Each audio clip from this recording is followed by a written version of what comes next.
Hindenburg Report on Adani, Hindenburg puts spotlight on SEBI chief.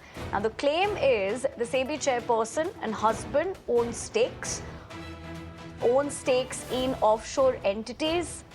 Madhabi Buch owns stakes in Adani-linked entities. Claim offshore entities linked to Adani's family. So that's essentially the big news that we continue to track here as far as the spotlight now coming on SEBI chief.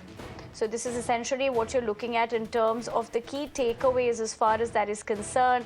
With 18 months after the Hindenburg report on Adani, Hindenburg put spotlight on SEBI chief. Now, very important details coming to the fore from that particular report. Claim number one being SEBI chairperson and husband own stakes in offshore entities, and Buch owns stakes in Adani-linked entities. The claim is also with the fact that offshore entities linked to Adani's skin. So that's the key takeaways from the particular report that has now come into a spotlight. And SEBI chief, that of course did make the statement. So this is essentially what we're looking at in terms of the details that have come to light. Let's also tell you the timing of this, because this is 18 months, remember, after the Hindenburg report on Adani. And now after that, we're looking at the fact that Hindenburg has put the spotlight on the SEBI chief. Now, the claims that you're essentially looking at in terms of the key takeaways of the same, what the claims are that Madhabi Buch and Dhaval Buch own these particular stakes is the claim that's been said in this report. Let's also tell you another claim is that the stakes in Mauritius and Bermuda based offshore, because it says that they own stakes in offshore entities. What we're given to understand is that the entities linked to Gautam Adani's brother, which is why the report has stated that Buch owns stakes in Adani-linked entities, and the claim being of the offshore entities is that it's linked to Adani's skin, which is why you're also looking at those details that are playing out in our graphics on your screens at the moment to better understand this claim that's been made in the report with the entities linked to Gautam Adani's brother, that is Vinod. These are the essential details that have come to the fore as far as this particular report putting the SEBI chief not only in the spotlight but also in the dock that is concerned. And as far as we speak about this big development, let's also tell you in terms of a statement that has come in from the SEBI chief, and the statement from Madhabi Puri Buch as far as all these allegations that we took you through is concerned.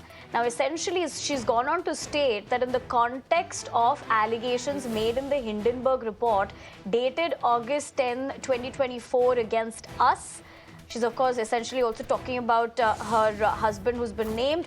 We would like to state that we strongly deny the baseless allegations and enunciations made in the report. Now, the same are devoid of any truth. She's also gone on to state that their life and finances are open book. All disclosures as required have already been furnished to SEBI over the years, and they have no hesitation in disclosing any and all financial documents, including those that relate to the period when they were strictly private citizens, to any and every authority that may seek them. Now, this statement essentially by her also has gone on to state, and I'm quoting the same, that further in the interest of complete transparency, we would be issuing a detailed statement in due course. It's unfortunate that Hindenburg Research, against whom SEBI has taken an enforcement action and issued a show-cause notice, has chosen to attempt character assassination response. So basically, the SEBI chief here, Madhabi Buch, has not only called these allegations baseless, but she's also said that this particular report also goes on to show that, in her opinion, of course, that SEBI has taken an enforcement action against Hindenburg and issued a show-cause notice, but they've instead chosen to attempt character assassination in response to that particular development. All right, as far as this entire matter is concerned, we're also given to understand this is, of course, picking up political reactions as well. In fact, SEBI chairperson invested in same offshore funds is what we are given to understand. Buch couple invested in Bermuda and Mauritius-based entities. So these are more details that are coming to light.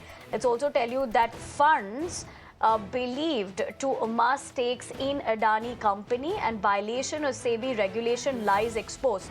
So Adani's meeting with Buch in 2022 is under lens. So that's the chronological order that we're given to understand, that the SEBI chairperson invested in same offshore funds. Adani's meeting now with Buch in 2022 is under lens. The government, beg your pardon, must eliminate conflict of interest and set up JPC to resolve complicity of highest official. Are the reactions that are coming in? Let's quickly listen in. Well, there are certain revelations by Hindenburg Research which have been put out in the public space. Obviously, they require closer scrutiny. There seems to be some semblance of an alleged conflict of interest. And so therefore, under those circumstances, there has been a demand now in the public space for a while that the entire Hindenburg saga needs to be investigated properly by a joint parliamentary committee. Rishabh M. Pratap, my colleague, joins me for more perspective on that. Rishabh, very good morning. Given what we're looking at, once again, the SEBI chief over here is in the dock, in the spotlight with these allegations that have now come to the fore. Of course, she's given out a statement calling these baseless allegations also an attempt of character assassination. But having said that, what are we picking up in terms of how this is panned out? Because these are serious allegations and the timing of it as well, considering earlier what we'd seen with the Hindenburg Adani report, and concurrently we're looking at political reactions as well. Well, Nivedha, good morning. If we talk about the Hindenburg saga, it all began in end of January 2023. After that, the way there were revelations on Adani hedge funds, the offshore accounts of Adani, and that led to a free fall in Adani shares. Then this whole went to the Apex Court. Apex Court asked SEBI to intervene and go ahead with investigation. An investigation was done, and Adani was given a clean chit saying that a lot of Hindenburg Report content is not factual. Since then, there have been a lot of ups and downs when it comes to Hindenburg and India. Then yesterday, the first tweet came in that something big is going to happen in India. It was from Hindenburg Twitter account, and then came the revelation that the SEBI chief herself, as per Hindenburg, have investments in Adani's offshore account, categorically alleging that there is a conflict of interest in the whole investigation that SEBI has done. SEBI chairperson on her part has called it baseless, have held a press conference and gave a very detailed statement saying that she is ready to furnish all the documents whatsoever is required about her investments, even as SEBI chief or before that when she was a private citizen of India. And she has categorically refuted all the claims made by Hindenburg. While this is happening, this whole has again triggered politics around Hindenburg report. While opposition is up and ante against government as well as Adani Group, and they have been so since the Lok Sabha elections. Now, be it Congress, be it TMC, they want further investigation into this, while BJP is seen defending SEBI chief, calling this whole a conspiracy against Indian investigation. Right, Rishabh. I appreciate you drawing things into perspective for us, not only chronologically what we've seen earlier as well, the latest and more importantly, politically speaking, how this is panning out. But for the moment, we'd have to leave it at that because we're now shifting our focus to more that we continue to track here on the news.